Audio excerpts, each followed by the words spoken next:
materi kita yang pertama untuk di kelas 11 itu mengenai kedatangan bangsa barat ke Nusantara. Jadi untuk bab 1 ini judulnya adalah kolonialisme dan imperialisme bangsa barat ke Nusantara. Nah, untuk materi 1 kita akan mempelajari mengenai kedatangan bangsa barat ke Nusantara. Jadi tentu kalian sudah tahu bahwa ada beberapa bangsa-bangsa barat yang kemudian datang ke Nusantara di era kolonialisme itu, seperti Portugis, Spanyol, Inggris, dan tentunya yang paling tersohor adalah Belanda. Nah, satu pemahaman dasar yang mau saya berikan kepada kalian adalah di era kolonialisme itu, nama Indonesia belumlah ada, negara Indonesia belumlah terbentuk. Di era ini, yaitu era abad ke-15 dan 16, orang-orang belum mengenal yang namanya Indonesia. Yang ada saat itu masih era-era kerajaan. Jadi satu pemahaman dasar yang mau saya berikan adalah satu kerajaan di era itu sama dengan satu negara. Contohnya, mungkin kalian sering dengar istilah kerajaan Majapahit, kerajaan Sriwijaya, kerajaan Gorontalo. Jadi satu kerajaan itu dulunya adalah satu negara. Misalnya kerajaan Majapahit adalah satu negara, namanya adalah negara Majapahit. Jadi dulunya kita masih terpecah-pecah dalam bentuk kerajaan-kerajaan, belum menyatu seperti saat ini. Belum menyatu dalam konteks NKRI atau Negara Kesatuan Republik Indonesia. Sehingga saat itu masih sering terjadi perang antar kerajaan yang melibatkan bangsa-bangsa barat di dalamnya. Nah, untuk yang pertama kita akan bahas mengenai kenapa bisa bangsa-bangsa barat datang ke Nusantara. Kita menggunakan istilah Nusantara ya untuk menyebut nama Indonesia di era itu. Nah, kenapa kita menggunakan nama Nusantara? Karena nama ini adalah nama yang digunakan oleh Mahapati Gajah Mada ketika dia berusaha untuk menyatukan daerah-daerah yang cukup luas saat itu yang sebenarnya meliputi wilayah yang saat ini kita kenal sebagai Indonesia. Dan Majapahit, kerajaan Majapahit saat itu bahwa pimpinan Mahapati Gajah Mada itu menyebutnya dengan nama Nusantara. Nah, berbicara mengenai kedatangan bangsa barat ke Nusantara, tentu tidak lepas dari istilah kolonialisme dan imperialisme. Lantas, apa itu kolonialisme dan imperialisme?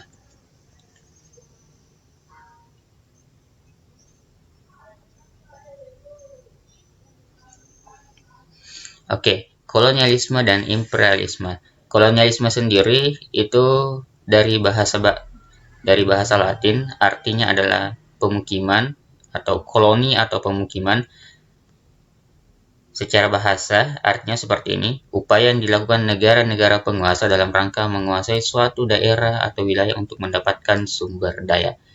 Oke, jadi nanti di akhir saya akan jelaskan bagaimana sih sebenarnya contoh kolonialisme itu. Kalian cukup tahu saja dulu pengertiannya, yaitu upaya yang dilakukan negara-negara penguasa dalam rangka menguasai suatu daerah atau wilayah untuk mendapatkan sumber daya. Itu adalah kolonialisme, berasal dari bahasa Latin yang artinya adalah koloni atau pemukiman. Kemudian, bagaimana dengan imperialisme? Imperialisme sendiri berasal dari bahasa Latin juga, yaitu imperium atau penguasa atau imperator atau memerintah. Sehingga kalau kita artikan secara bahasa, imperialisme artinya adalah ini, suatu sistem dalam dunia perpolitikan yang bertujuan untuk menguasai negara lain dalam memperoleh kekuasaan atau keuntungan dari negara yang dikuasainya. Ya, mungkin secara pengertian ini kalian belum mengerti, tapi mari kita lihat perbedaan kolonialisme dan imperialisme supaya kalian lebih paham. Oke, apa sih perbedaan kolonialisme dengan imperialisme itu? Kok dari tadi saya belum paham, kok dari tadi saya belum mengerti apa itu imperialisme dengan kolonialisme. Oke, mari kita lihat perbedaannya dulu. Nah, dari segi tujuan, kolonialisme tujuannya adalah ingin menguras habis sumber daya alam dari negara jajahan serta memperluas wilayah kekuasaannya. Nah, jadi kalau kolonialisme, daerah-daerah yang menjadi daerah jajahan itu kemudian dikuras habis oleh negara penjajah. Seperti contohnya Belanda ya.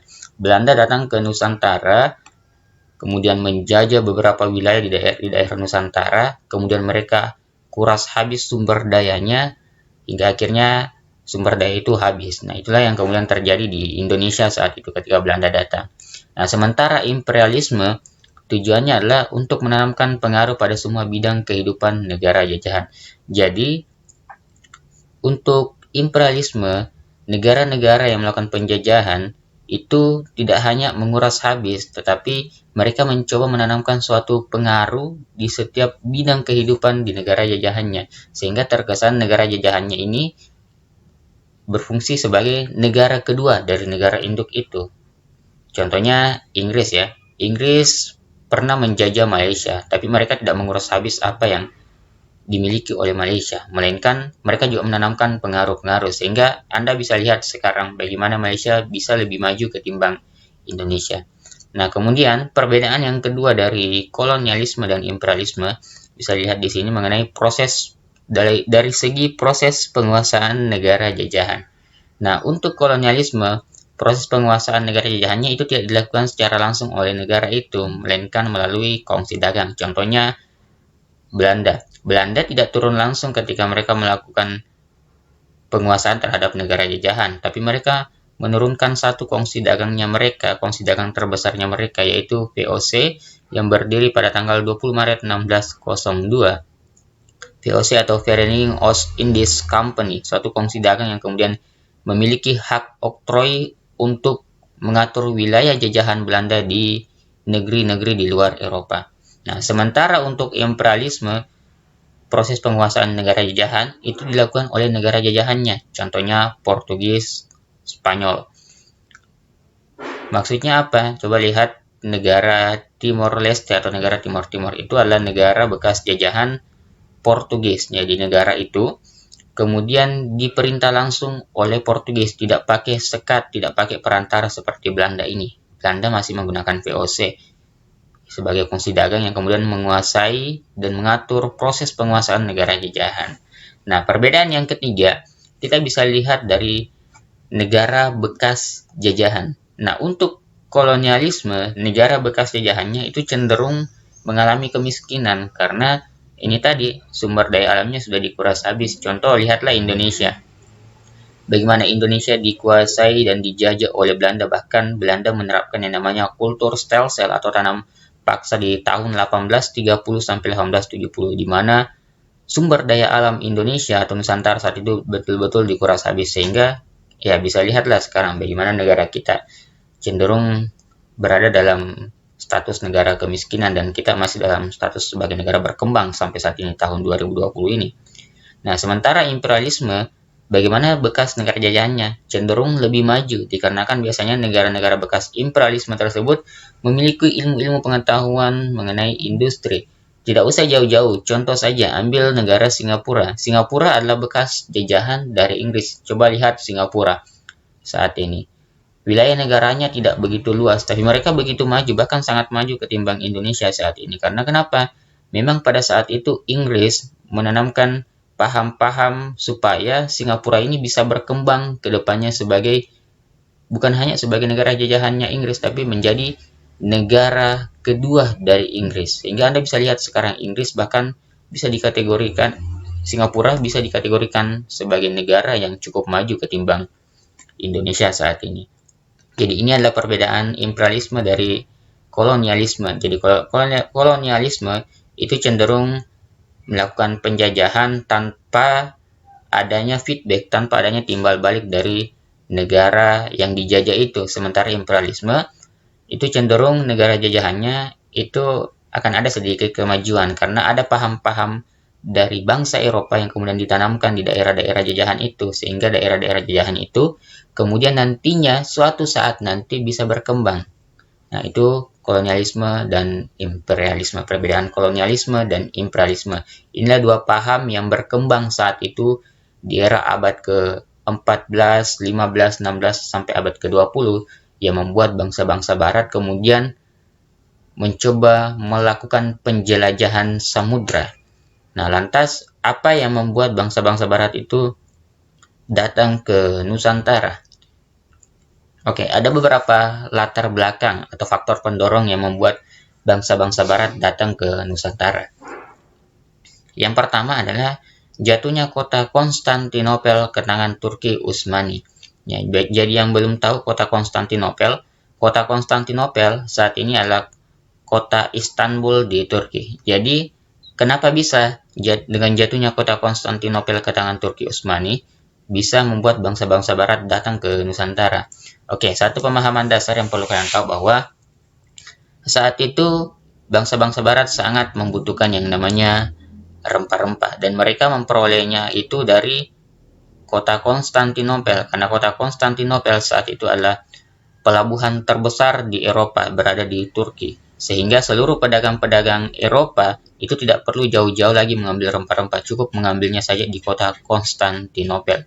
Karena memang saat itu kota Konstantinopel adalah kota yang sangat maju di bidang pelayaran dan perdagangan, dan bahkan bisa dikategorikan sebagai kota dengan pelabuhan terbesar di Eropa saat itu.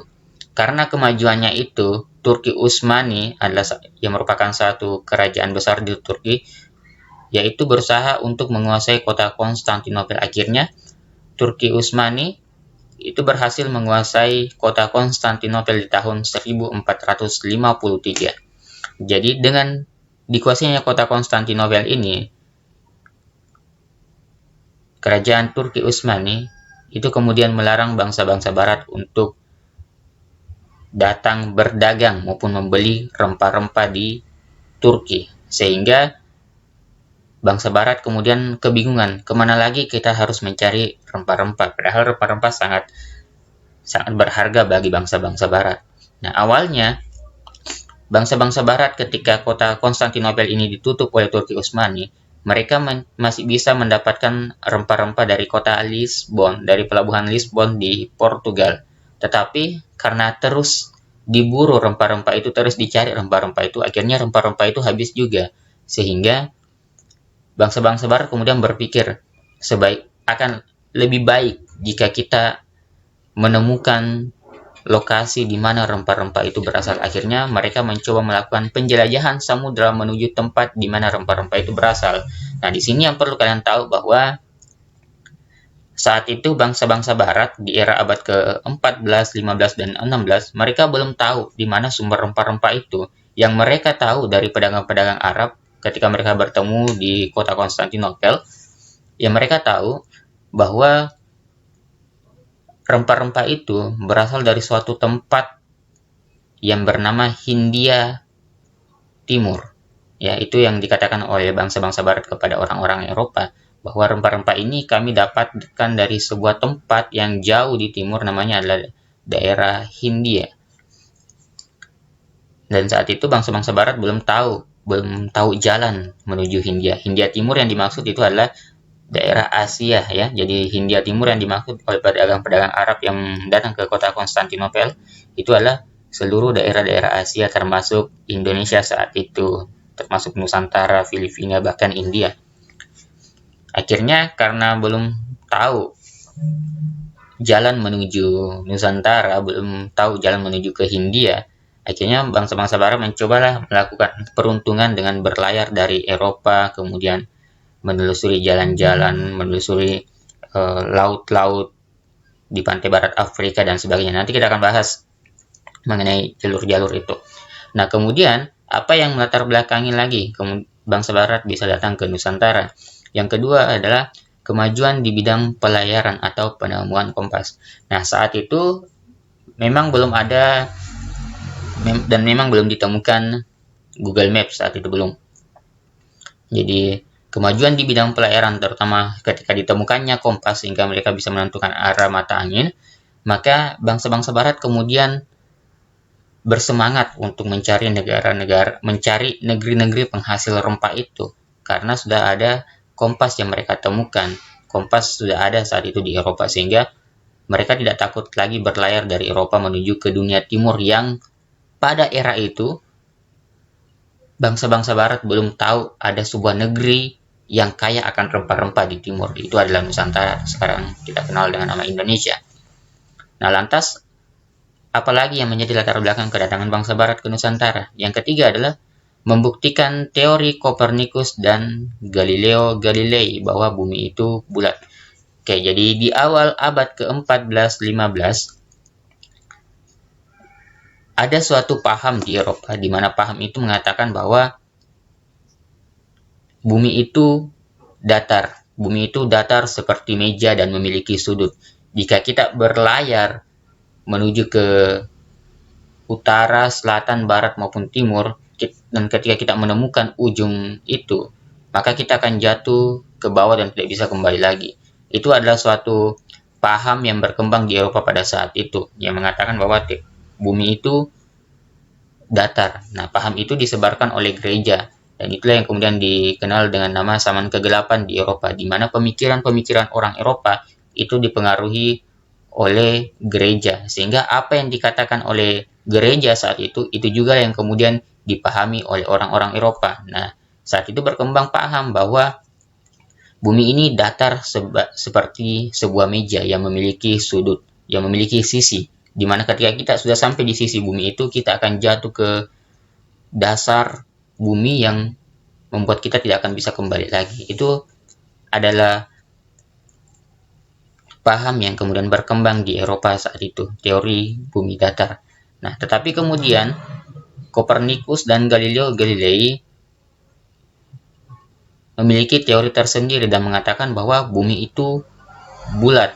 Nah, dan untuk membuktikannya, maka bangsa-bangsa barat kemudian melakukan pelayaran, di mana Portugis melakukan pelayaran ke timur, yang melewati pantai barat Afrika sampai ke Nusantara, dan Spanyol di saat yang hampir bersamaan juga melakukan pelayaran dari sisi barat, dan ternyata yang terjadi adalah mereka bertemu di satu titik. Di mana itu? Ya, mereka bertemu di Kepulauan Maluku di Nusantara. Di sini dia. Mereka bertemu di satu titik di Kepulauan Maluku di Indonesia saat itu. Nah, hal itu membuktikan bahwa ternyata bumi ini bulat. Ketika Portugis melakukan pelayaran ke timur, Spanyol melakukan pelayaran ke barat, mereka bertemu di satu titik, yaitu di daerah Kepulauan Maluku, di daerah Ternate dan Tidore. Nah, lantas apalagi yang membuat bangsa-bangsa barat berani datang ke Nusantara? Mereka jauh-jauh datang ke Nusantara. Nah, yang tentu yang paling terkenal adalah adanya semangat 3G. Apa itu semangat 3G? Ya, jadi 3G itu meliputi goal, glory, dan gospel. Apa itu goal? Jadi goal itu adalah kekayaan. Mereka mencoba mencari emas, mereka mencoba mencari kekayaan, mereka mencari yang namanya rempah-rempah. Karena saat itu, seperti yang saya katakan di Google Meet yang pertama, di pertemuan pertama kita, bahwa rempah-rempah sangat mahal saat itu di Eropa. Segenggam pala saat itu harganya sama dengan 50 kg emas di Eropa. Sehingga mereka betul-betul mencari yang namanya rempah-rempah itu karena sangat mahal rempah-rempah itu.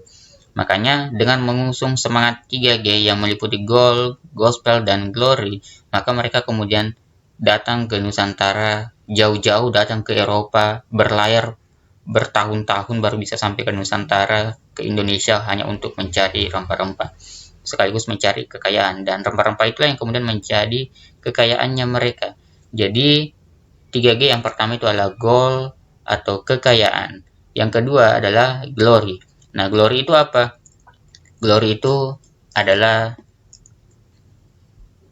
kejayaan. Jadi saat itu berkembang paham di Eropa bahwa suatu negara yang besar adalah negara yang kemudian memiliki negara lain di luar dari negaranya. Contohnya Inggris memiliki Singapura, memiliki Malaysia, kemudian Belanda nantinya kemudian memiliki Indonesia. Jadi itulah yang kemudian mereka cari, mencari daerah-daerah yang kemudian mereka bisa jadikan sebagai negara jajahan, sehingga semakin banyak negara jajahannya, mereka dianggap sebagai negara yang semakin besar di Eropa. Itulah yang kemudian dikenal dengan istilah glory atau kejayaan. Dan tentu yang terakhir yang paling terkenal adalah gospel atau agama. Nah, jadi orang-orang Eropa datang ke Nusantara itu mereka membawa gospel atau agama. Jadi agama mereka bawa dari Eropa. Agama yang mereka bawa tentu adalah agama Kristen Katolik dan Kristen Protestan. Jadi bagi kalian yang saat ini beragama Kristen Katolik maupun Protestan, kalian adalah warisan-warisan kolonialisme. Karena memang pada era itu, pada abad ke-14, 15, dan 16, di Nusantara ya, di Indonesia ataupun Nusantara, itu kita belum mengenal agama Kristen sama sekali belum. Yang ada kita baru mengenal agama Hindu, Buddha, dan Islam. Agama Kristen belum ada. Nanti ketika bangsa Barat datang, mereka membawa ajaran agama Kristen, dan akhirnya orang-orang Indonesia, orang-orang Nusantara kemudian akhirnya memeluk Kristen, memeluk agama, memeluk kepercayaan Kristen. Jadi mereka membawa agama Kristen atau gospel keagamaan atau agama. Agama apa yang mereka bawa? Itu adalah agama Kristen Katolik maupun Kristen Protestan. Jadi kalian yang saat ini beragama Kristen, kalian adalah warisan-warisan kolonialisme. Kalian mendapatkan agama itu dari bangsa-bangsa barat. Jadi andai kata bangsa-bangsa barat tidak pernah datang ke Nusantara saat itu, kita mungkin tidak akan pernah mengenal agama Kristen. Kita mungkin tidak akan tahu agama Kristen itu seperti apa. Dan andai kata betul bangsa barat tidak pernah datang, mungkin sampai hari ini kawan-kawan kalian tidak ada yang beragama Kristen. Tapi sekali lagi jangan jadikan itu suatu perbedaan, karena ini adalah sejarah di mana kemudian kalian betul-betul paham, oh ternyata saya memeluk agama Kristen karena dibawa oleh bangsa-bangsa Barat datang ke Nusantara pada abad ke-15 dan abad ke-16. Nah, ada beberapa jenis rempah-rempah yang betul-betul mereka cari, dan kenapa sih rempah-rempah itu begitu penting bagi orang-orang Eropa. Nah, ada jenis rempah-rempah seperti merica, cengkeh, jahe, pala, kayu manis, adas, dan kapulaga serta kunyit. Itu semua adalah jenis rempah-rempah yang paling mereka cari. Nah, kenapa kemudian rempah-rempah begitu penting bagi Eropa? Nah, yang perlu kalian tahu bahwa di Eropa itu cuacanya sangat dingin, sangat-sangat dingin, dan untuk menghangatkan badan mereka, selain menggunakan minuman keras ya, jadi kalian perlu tahu kalau minuman keras itu ketika kita minum, itu ada rasa panas dalam diri kita, itu bisa menghangatkan orang-orang di Eropa. Nah, tetapi mereka tidak bisa setiap hari meminum minuman keras hanya untuk menghangatkan badan mereka. Nah, maka mereka kemudian memanfaatkan pala. Pala ini bisa menghangatkan badan, ya. Pala ini bisa menghangatkan badan setelah diolah oleh orang-orang Eropa.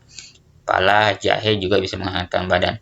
Kemudian, apalagi arti penting rempah-rempah bagi orang-orang di Eropa. Jadi saat itu berkembang paham di Eropa bahwa semakin banyak rempah-rempah yang mereka miliki, semakin tinggi juga status sosialnya mereka. Kenapa seperti itu? Karena rempah-rempah saat itu, seperti yang saya katakan di awal, sangatlah mahal, sangat-sangat mahal. Sehingga mereka berani datang ke Nusantara untuk mencari rempah-rempah ini. Mereka berani datang, mempertaruhkan nyawa mereka ya, mengarungi samudera hanya untuk mencari rempah-rempah ini.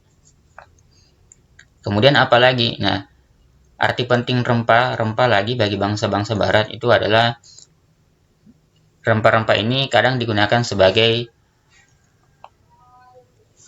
kosmetik bagi orang-orang Eropa. Jadi mereka ramu sedemikian rupa sehingga mereka jadikan ini sebagai kosmetik, dan itu sangat berguna di Eropa sana. Nah, selain itu juga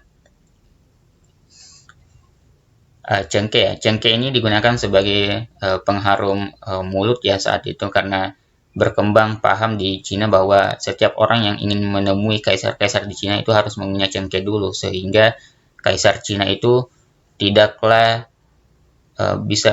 mencium aroma yang kurang sedap dari mulut, sehingga bangsa-bangsa barat kemudian akhirnya memilih untuk berlayar mencari di mana sih sebenarnya sumber rempah-rempah itu, di mana sih sebenarnya rempah-rempah itu berada. Nah, itu tadi pembahasan mengenai arti penting rempah-rempah bagi bangsa-bangsa barat, sehingga mereka berani datang jauh-jauh dari Eropa hanya untuk mencari rempah-rempah seperti contoh-contoh yang tadi saya perlihatkan. Jadi ada banyak sekali jenis rempah-rempah. Contohnya tadi ada pala, cengkeh, lada, kayu manis, jahe, kunyit, itu semualah jenis rempah-rempah. Nah, sekarang kita akan bahas mengenai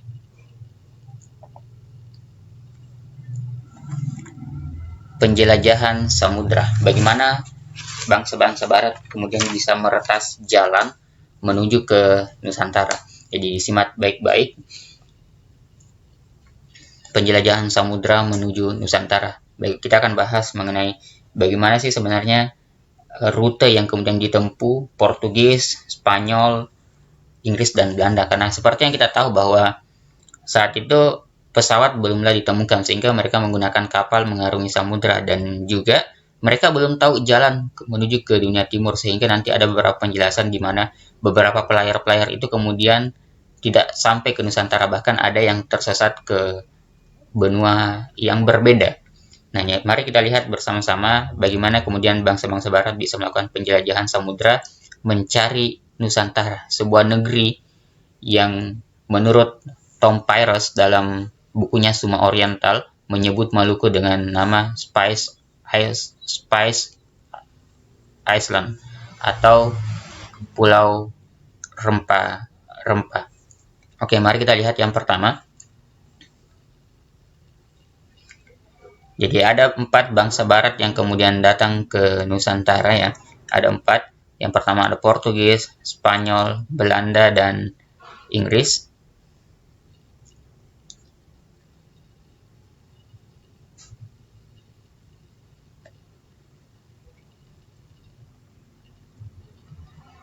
Oke, inilah rute bangsa barat. Yang pertama ada Portugis ya. Ada Portugis dengan sosok seorang Bartolomeus Dias. Oke, mari kita melihat rute kedatangan bangsa barat menuju ke Nusantara. Yang pertama ada Portugis ya.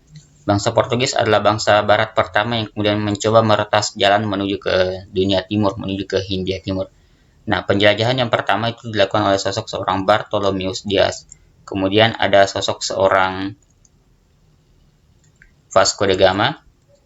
Kemudian ada juga sosok pelayar yang ketiga yaitu Alfonso de Albuquerque. Dia adalah sosok pelayar yang kemudian sampai ke Malacca dan kemudian memerintahkan Francisco Serrao dan juga Antonio de Abreu untuk mencari jalan menuju suatu tempat, dan ternyata Francisco Serrao dan Antonio de Abreu nantinya kemudian menemukan Kepulauan Maluku. Jadi itu adalah pelayar-pelayar yang kemudian pernah mencoba melakukan pelayaran menuju ke Nusantara.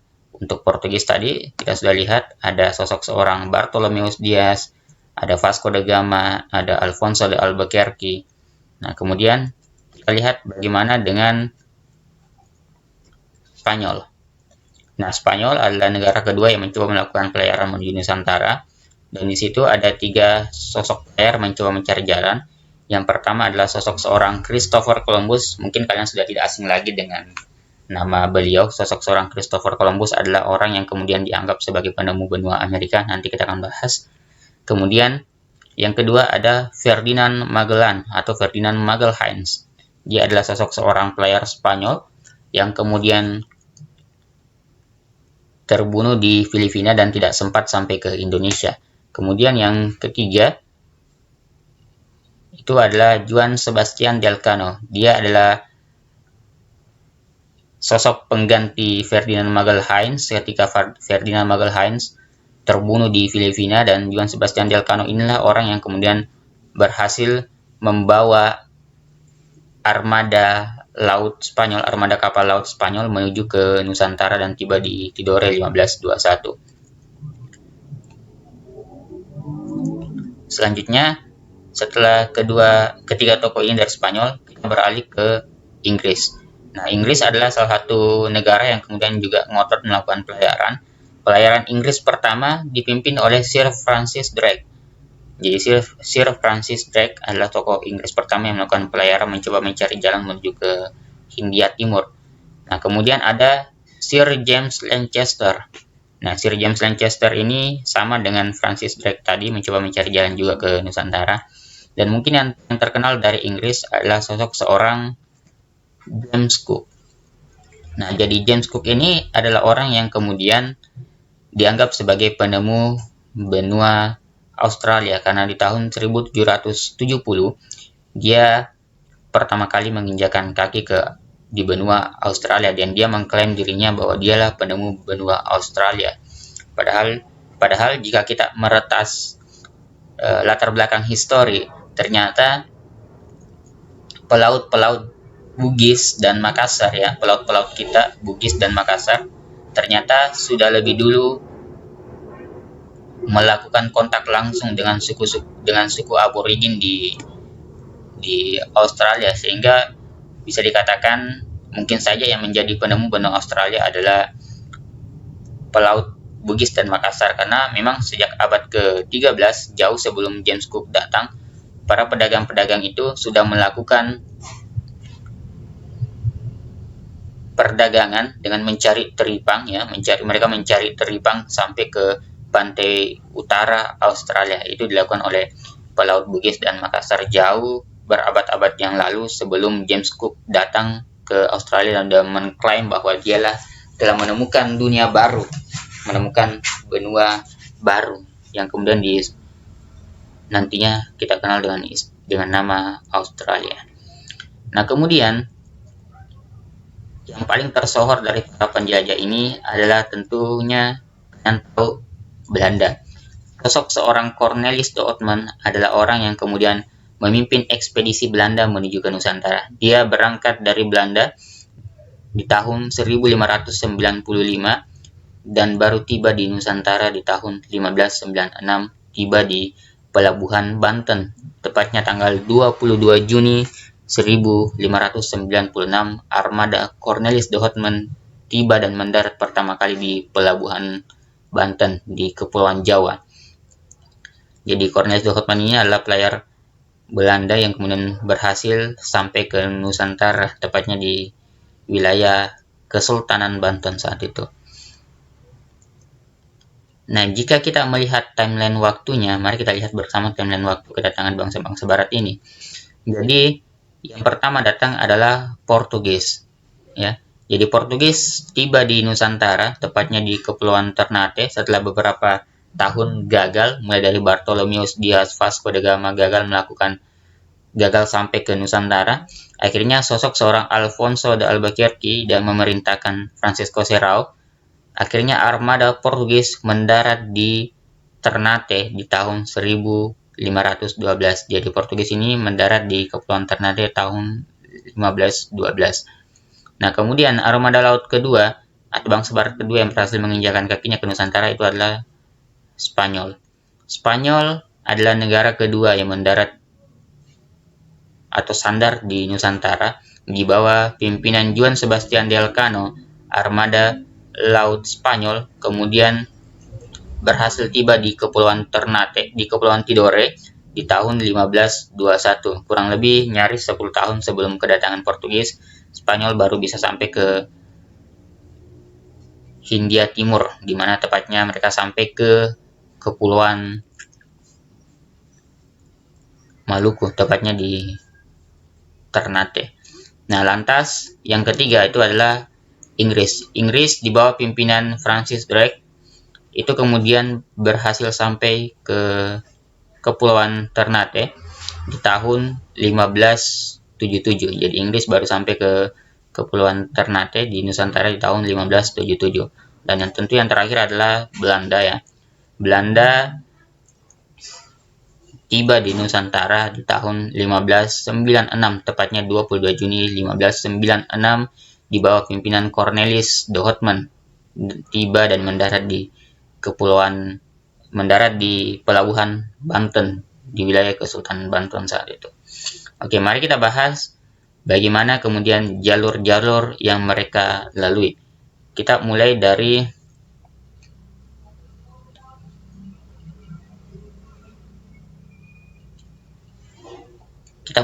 jalur pelayaran Portugis, ya. Yang pertama adalah sosok seorang Bartolomeus Dias. Jadi Bartolomeus Dias ini, mari semua lihat ke sini. Itu melakukan penjelajahan samudra dari Lisbon, Portugal.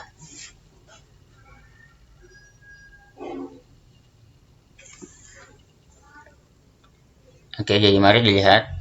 Sosok seorang Bartolomeus Dias itu melakukan pelayaran dari Portugis, di mana dia memulai pelayarannya di tahun 1486. Bartolomeu Dias memulai pelayaran dari Portugis, kemudian meretas jalan menyusuri pantai barat Afrika ya, pantai barat Afrika, wilayah barat Afrika. Tetapi di daerah ini dia kemudian menemui hambatan. Dia mendapatkan ombak yang sangat besar sehingga dia berpikir bahwa dia akan mati nantinya. Namun ternyata dia berhasil menaklukkan ombak itu dan akhirnya sampai di suatu tempat yang kemudian nanti dikenal dengan istilah Tanjung Harapan. Nah, kenapa kemudian diberi nama Tanjung Harapan? Karena saat itu Raja Portugis beranggapan bahwa sudah ada harapan menuju ke dunia timur karena mereka sudah bisa berlayar sejauh ini dari Eropa. Ini sangat jauh jalurnya dari Eropa. Sehingga saat itu Raja Portugis yang kemudian memerintahkan Bartolomeu Dias mengatakan bahwa sudah ada harapan untuk menuju dunia timur, sudah ada jalan. Disinilah yang kemudian dikenal dengan istilah Tanjung Harapan. Nah, tetapi Bartolomeu Dias ini tidaklah sampai ke Nusantara. Setelah ombak itu mereda, Bartolomeu Dias kemudian kembali ke Lisbon, Portugal dan melaporkan penemuannya kepada Raja Portugis, dan Raja Portugis nanti kemudian mengklaim tempat ini tempat persinggahan Bartolomeu Dias dengan nama Tanjung Harapan karena Raja Portugis menganggap bahwa sudah ada harapan menuju ke dunia timur karena Bartolomeu Dias sudah bisa sampai sejauh itu, cukup berlayar cukup jauh sampai ke Eropa. Nah, itu adalah rute pelayaran dari sosok seorang Bartolomeu Dias di tahun 1486. Nah, mari kita lihat yang kedua. Siapa yang kedua? Ya, sosok pelayar yang kedua dari Portugis itu adalah sosok seorang Vasco da Gama. Nah, bagaimana rute dari Vasco da Gama? Vasco da Gama itu melakukan pelayaran di tahun 1497. Jadi mari kita tulis dulu ya. Jadi Vasco da Gama melakukan pelayaran di tahun 1497.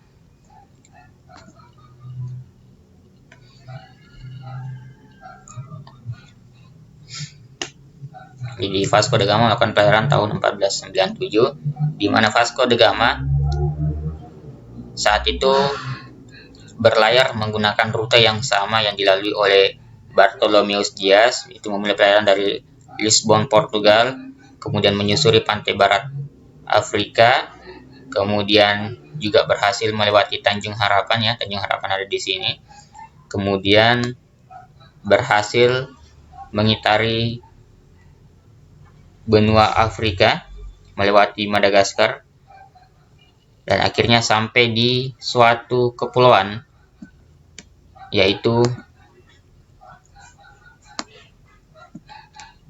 India. Oke, jadi di sini Vasco da Gama sampai di India, tepatnya di daerah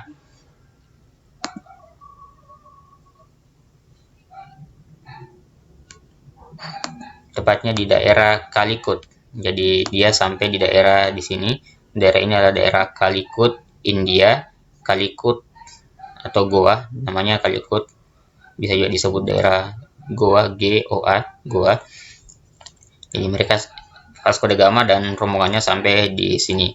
Dan dia menganggap bahwa dia sudah sampai kepada benua pada daerah penghasil rempah-rempah. Sehingga dia tidak meneruskan perjalanannya ke sini karena dia belum tahu ada daerah seperti ini di selepas India ketika dia sampai di Calicut, karena seperti yang saya katakan tadi, bangsa-bangsa barat belum tahu bahwa ternyata ada dunia timur di luar sana.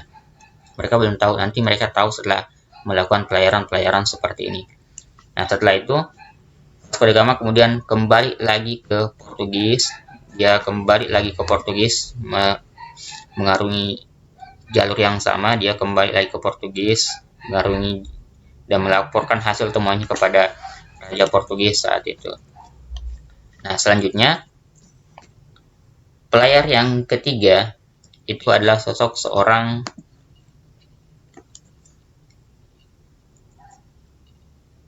Alfonso de Albuquerque. Jadi Alfonso de Albuquerque ini adalah pelayar Portugis ketiga yang mencoba mencari jalan menuju ke Nusantara. Jadi rute pelayaran Alfonso itu nyaris sama dengan rute pelayar dua seniornya sebelumnya. Jadi Alfonso ini melakukan pelayaran dari Portugis dan juga dari daerah Lisbon. Dia melakukan pelayaran menyusuri pantai barat Afrika, melewati Tanjung Harapan, kemudian sempat singgah di India, tempat di mana Portugis sudah mendirikan armada dagang di sana. Dan setelah itu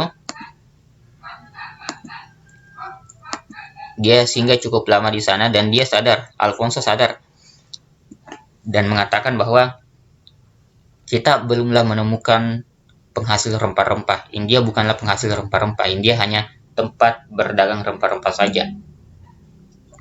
Dan ternyata Alfonso menemukan informasi saat itu dari pedagang-pedagang yang dia temui di India, dan dia mendapat info bahwa ternyata ada suatu tempat yang lebih besar dari India. Tempat itu adalah Malaka. Akhirnya Alfonso berserta dengan rombongannya kemudian melanjutkan perjalanan. Akhirnya tibalah dia di Malaka. Malaka itu adalah daerah-daerah sekitar sini ya. Ini adalah daerah-daerah Malaka saat itu.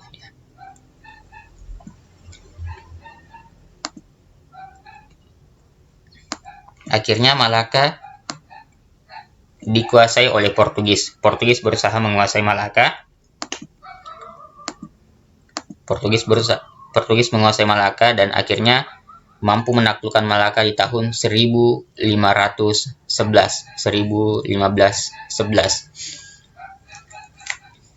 Ya, setelah menaklukkan Malaka dan menguasai bantar pelabuhan di Malaka, Portugis di bawah pimpinan Alfonso de Albuquerque memerintahkan sosok seorang Antonio de Abreu dan Francisco Serrao untuk kembali menyusuri rute ke arah timur untuk mencari apakah masih ada daerah timur di sana yang mungkin lebih kaya dari Malaka. Karena Alfonso juga menemukan ternyata Malaka bukanlah penghasil rempah-rempah. Malaka memang lebih besar ketimbang India, tetapi Malaka juga hanyalah tempat berjual rempah-rempah saja, tempat perdagangan rempah-rempah saja. Akhirnya Francisco Serrao dan Antonio de Abreu kemudian melanjutkan perjalanan. Dia menyusuri wilayah-wilayah ini ya, sesuai jalur ini yang bisa Anda lihat. Akhirnya mereka sampai ke suatu negeri ya, mereka sampai di Kepulauan Maluku, dan di sanalah sosok seorang Francisco Serrao dan Antonio de Abreu tiba di tahun 1521. Mereka tiba di Kepulauan Ternate di tahun 1521, di mana Francisco Serrao dan Antonio de Abreu sangat kagum ketika melihat keindahan Ternate, yang ternyata sumber rempah-rempah yang sebenarnya itu ada di Kepulauan Maluku, yang meliputi wilayah Ternate, Tidore, Jai-Lolo, bahkan Kepulauan Banda. Akhirnya Francisco Serrao dan Antonio de Abreu kemudian melaporkan hal itu kepada Alfonso de Albuquerque yang ada di sini di Malaka, di Kepulauan Malaka tadi. Akhirnya sejak saat itulah Portugis mulai berdagang rempah-rempah di Kepulauan Maluku, karena mereka sadar inilah surga rempah-rempah yang sebenarnya. Makanya dalam bukunya Tom Pires ya, dijelaskan bahwa Maluku ini dikenal sebagai Spice Island atau negeri penghasil rempah-rempah atau pulau rempah-rempah. Nah, itulah jalur yang sempat dilalui armada ekspedisi ketiga dari Portugis di bawah pimpinan Alfonso de Albuquerque. Namun yang membawanya sampai ke sini itu adalah sosok seorang Francisco Serrao dan Antonio de Abreu yang menemukan Kepulauan Maluku saat itu. Karena seperti yang saya bilang, bangsa-bangsa barat belumlah tahu tentang daerah-daerah ini. Nah, itulah tadi pembahasan mengenai rute jalur yang sempat dilalui oleh Portugis. Nah, selanjutnya kita coba melihat rute jalur seperti apa yang kemudian dilalui oleh bangsa Spanyol. Oke, di sini kita punya 3 penjelajah.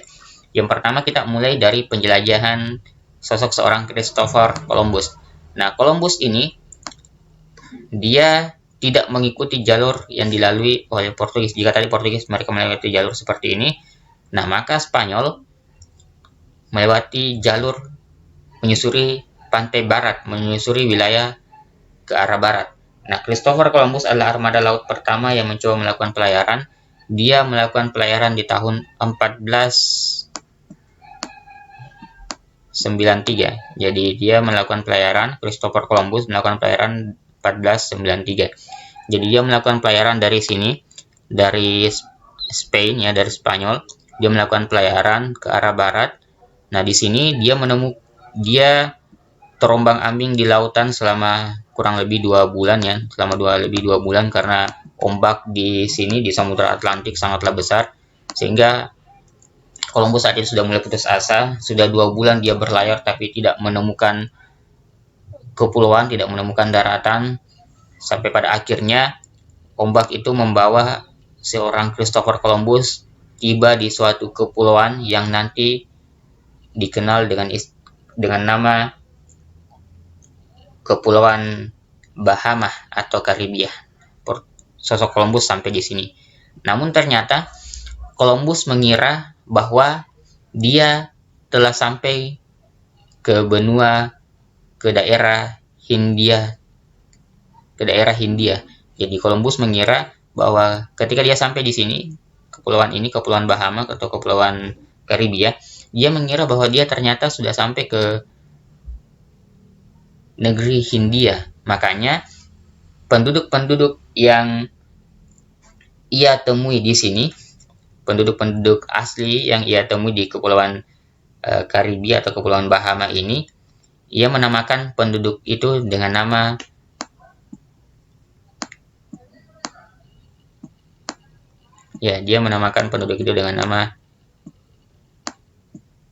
Indian.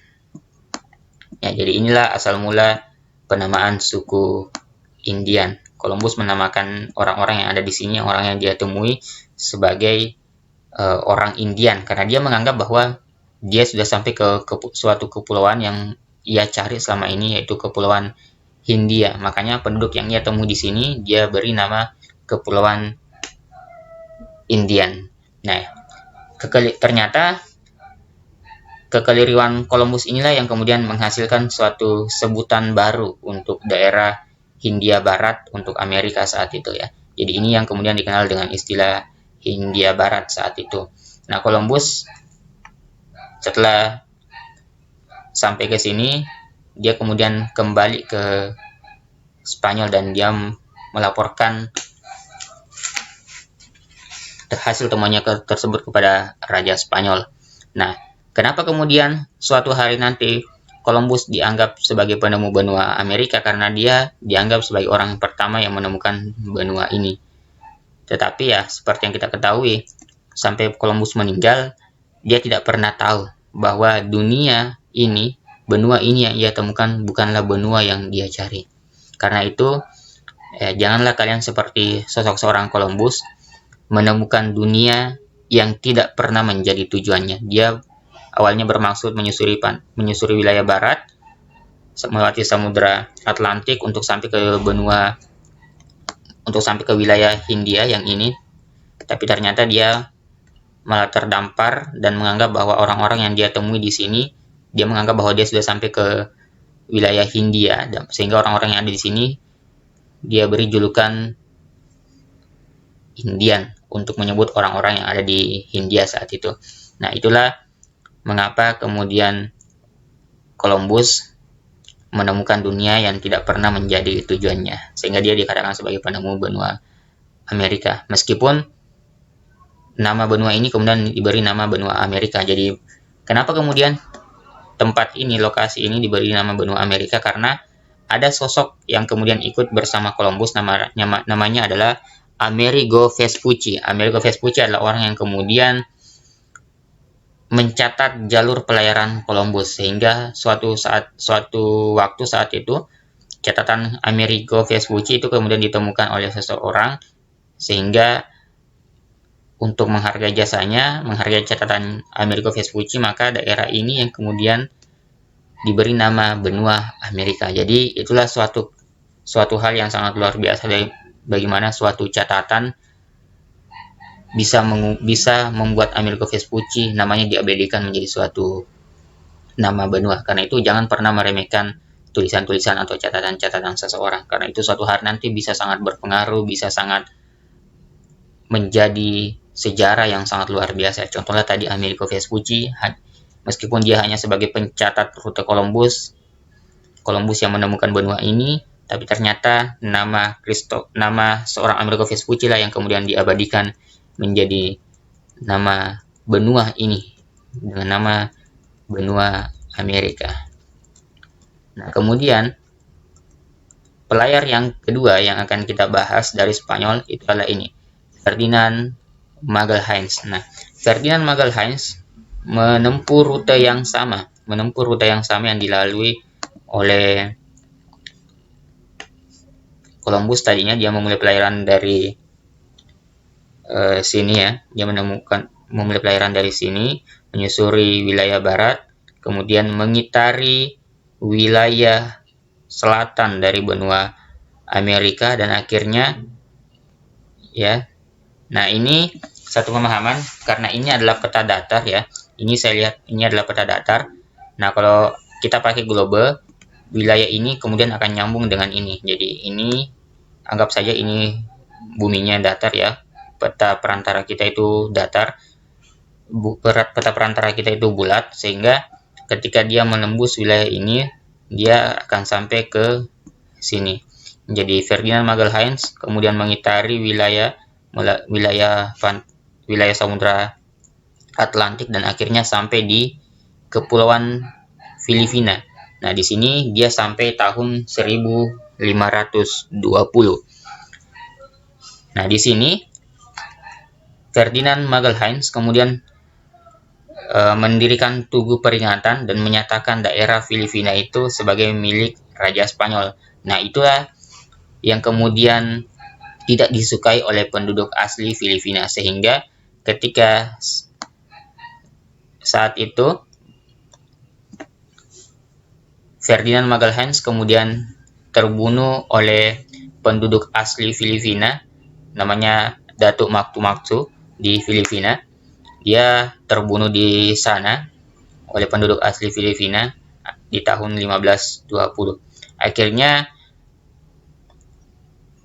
proses pencarian menuju ke dunia timur sumber rempah-rempah diteruskan oleh sosok seorang Juan Sebastian Elcano.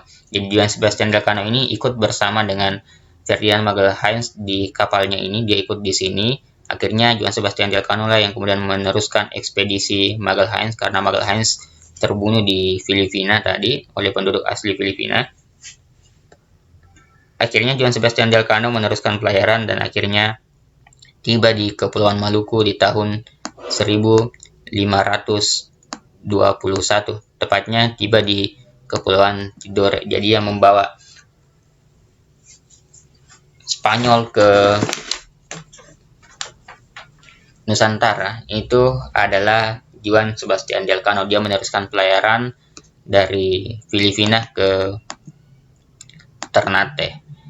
Nah, inilah rute pelayaran dari Spanyol ya, bagaimana mereka bisa meretas jalan. Jika tadi Portugis kita lihat melewati jalur ini, maka Spanyol melewati jalur yang berbeda, menyusuri pantai barat, akhirnya tiba di Filipina dan sampai di Nusantara, tepatnya di Kepulauan Tidore di tahun 1521. Itu adalah rute pelayaran bangsa Spanyol. Selanjutnya kita coba melihat bagaimana kemudian rute pelayaran port Inggris. Ya, Sir Francis Drake dan juga James Lancaster, rute pelayarannya sama karena Sir Francis Drake adalah orang yang pertama kali membawa Inggris menuju ke Nusantara. Kemudian ekspedisi berikutnya dipimpin oleh Sir James Lancaster. Tujuannya sama, untuk mencari rempah-rempah. Namun rute Sir Francis Drake itu diikuti juga oleh Sir James Lancaster. Nah, mari kita lihat bagaimana rutenya mereka. Nah, rute dari Inggris itu sama dengan rute Spanyol. Mereka memulai pelayaran dari sini ya, karena kan Inggris ada di atas sini. Mulai pelayaran dari London, kemudian jalannya sama, rutenya sama dengan Spanyol tadi ya. Jalannya sama sini. Kemudian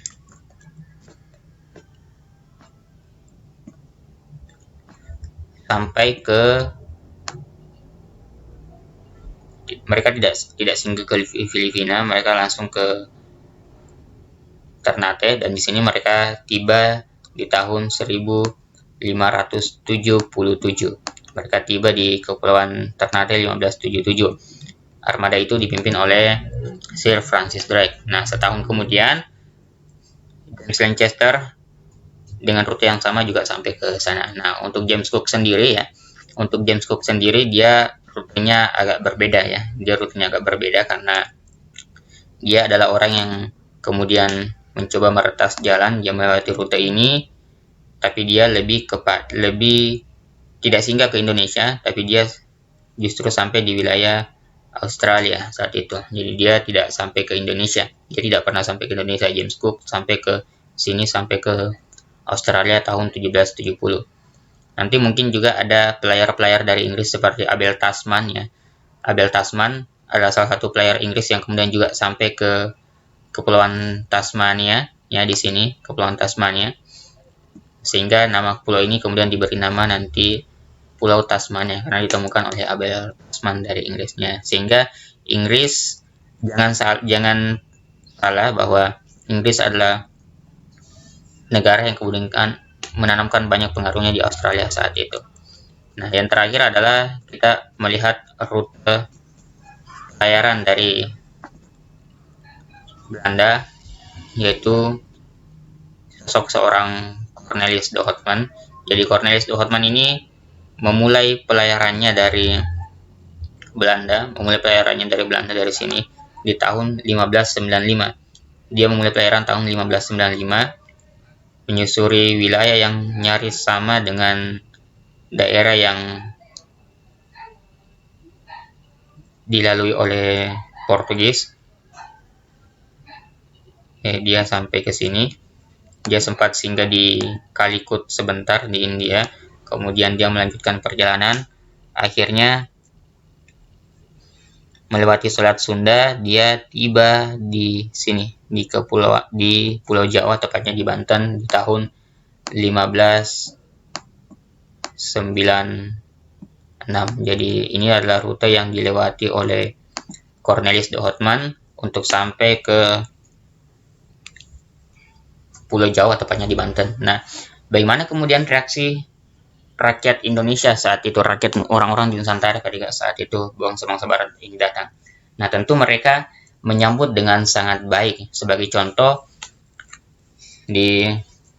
ketika Belanda datang di Banten, Raja Banten saat itu menyambut dengan baik kedatangan orang-orang Barat ini, karena baru pertama kali wilayah Kerajaan Banten itu didatangi oleh kapal yang begitu besar, sehingga saat itu bangsa Belanda disambut dengan baik, karena memang tujuannya mereka awalnya bukanlah untuk menjajah, tidak. Mereka tujuannya belumlah menjajah saat itu, tapi tujuannya adalah hanya untuk berdagang, mencari rempah-rempah. Akhirnya Cornelis de Houtman kemudian dengan 3 ekspedisi kapalnya itu, kemudian 3 kapal itu kemudian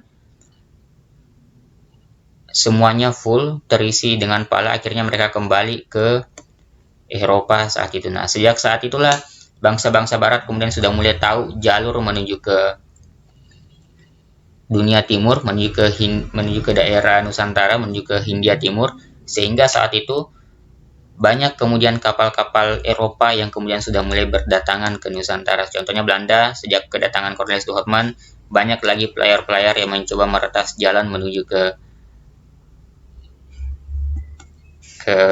Nusantara, karena mereka sudah tahu jalannya, mereka sudah mendapatkan peta dari seorang Cornelis de Houtman. Sehingga kemudian setelah Cornelis de Houtman datang dan pulang kembali ke Eropa, maka sejak saat itu para pelayar-pelayar Belanda itu kemudian berdatangan dan berdagang di wilayah sini, wilayah Banten dan juga wilayah Kepulauan Maluku di sana, karena tentu yang menjadi tujuan utama mereka itu adalah ini, daerah Kepulauan Maluku, tempat penghasil rempah-rempah. Karena saat itu rempah-rempah hanya tumbuh di sini, hanya tumbuh di daerah Kepulauan Maluku. Di sini ada pala, lada, dan cengkeh. Sementara di wilayah sini itu wilayah kekuasaan Sriwijaya saat itu, di wilayah Palembang, wilayah Sumatera, itu ada kayu manis di sana. Dan itulah yang kemudian tempat-tempat inilah ya, daerah inilah yang kemudian hanya ditumbuhi rempah-rempah saat itu. Itulah mengapa bangsa-bangsa barat datang, rela jauh-jauh datang dari Eropa, negeri yang sangat jauh, bertahun-tahun terombang-ambing di lautan, hanya untuk sampai ke suatu negeri yang kaya akan rempah-rempah. Karena memang rempah-rempah saat itu sangat-sangatlah bermanfaat. Seperti yang saya katakan dulu bahwa segenggam pala di tangan kita itu ibaratkan 50 kg emas saat itu. Nah, inilah pembahasan kita hari ini mengenai proses kedatangan bangsa barat. Ya, saya rasa untuk hari ini cukup dulu ya. Sampai berjumpa di materi berikutnya. Terima kasih. Assalamualaikum warahmatullahi wabarakatuh.